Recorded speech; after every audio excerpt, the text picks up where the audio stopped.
Welcome back to Better Pet Parents, everybody. Last week we talked all about our pet's ear health, and I had realized since then that I forgot to say a couple of things, so this is going to be part 2 on ears. I just was thinking about that, and because I went into work grooming dogs, and I had a dog on the table that had one ear that was not infected and one ear that was recovering from an infection.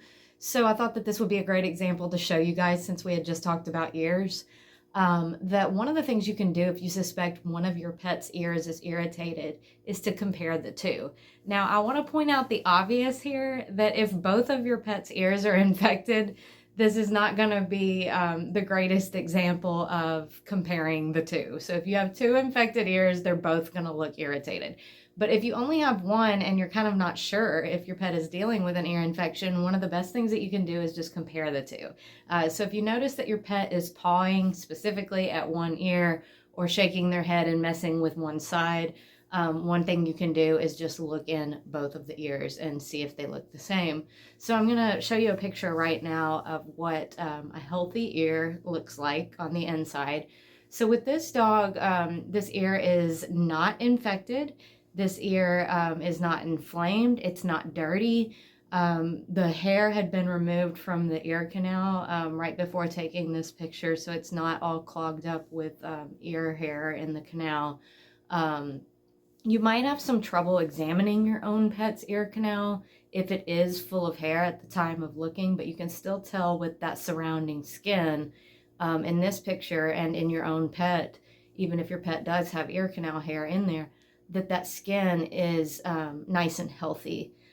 So in an uninfected ear, you're going to be able to see that there's no inflammation, no crusty skin, no odor, no debris down in there, and no irritation, meaning that your pet is not messing with it. And then if you look at this next picture that I'm going to show you, this is a picture of an irritated ear on the same dog. So this is the other side.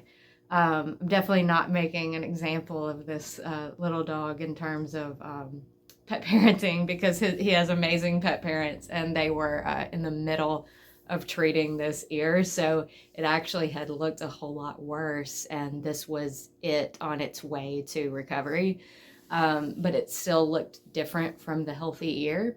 So you can see in this picture that this other ear on the same dog is red, a little bit crusty, inflamed, and a little bit swollen. So again, one of the best things that you can do is compare the two if you really are suspicious that one side is irritated. And if you are seeing a difference like that, just go ahead and get to the vet and get some medication for that. Again, if they're both infected, not the greatest method.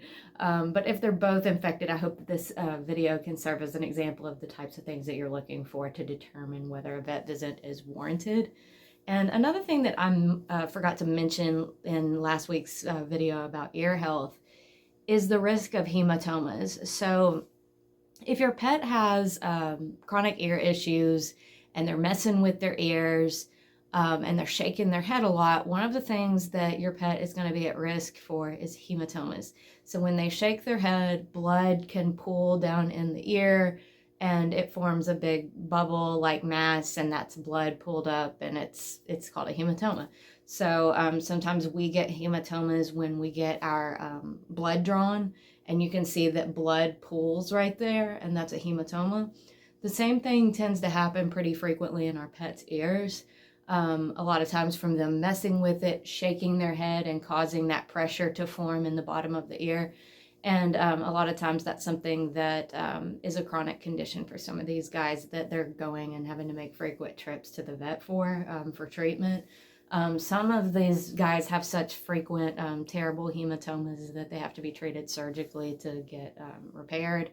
And one of the things that I've heard about as a professional groomer, I've never had a case like this on my own grooming table, but I do know some groomers that have mentioned this, that if your pet has very, very severely matted ears, and this would be a case that we're not necessarily talking about your pet having an ear infection. But let's say that your pet has severely matted ears because that pet has not been groomed. It would be a long-haired animal in this case, like an old English sheepdog, something that's got long ears that droop over and they're really matted and then haven't been groomed or brushed.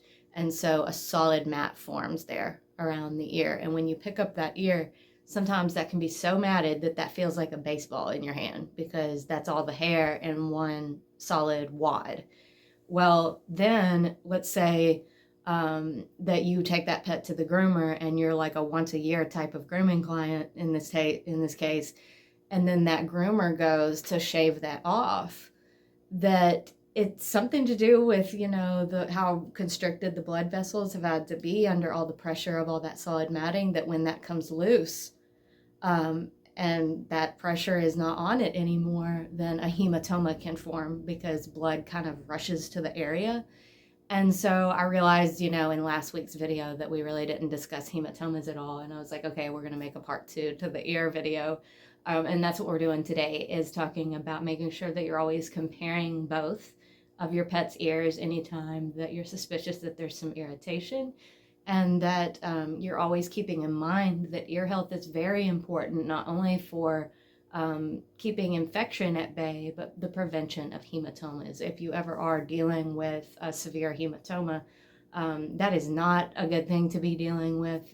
Your pet is going to be very uncomfortable if they're dealing with that, and you will be looking at some vet bills if you're ever dealing with that. So I just wanted to remind everybody that especially when it comes to the ears, you know, keeping our pets free of matting in their hair is important all over the body for a multitude of reasons, but specifically with the ears because of that risk, that extra risk of hematomas coming into play because of the neglect to the hygiene there. So I just want to put this thought in everybody's mind again, to pay extra special attention to your pet's ears as we're on this topic about ear health. Be proactive. Happy pet parenting, and we'll see you again next week. Thanks for being here.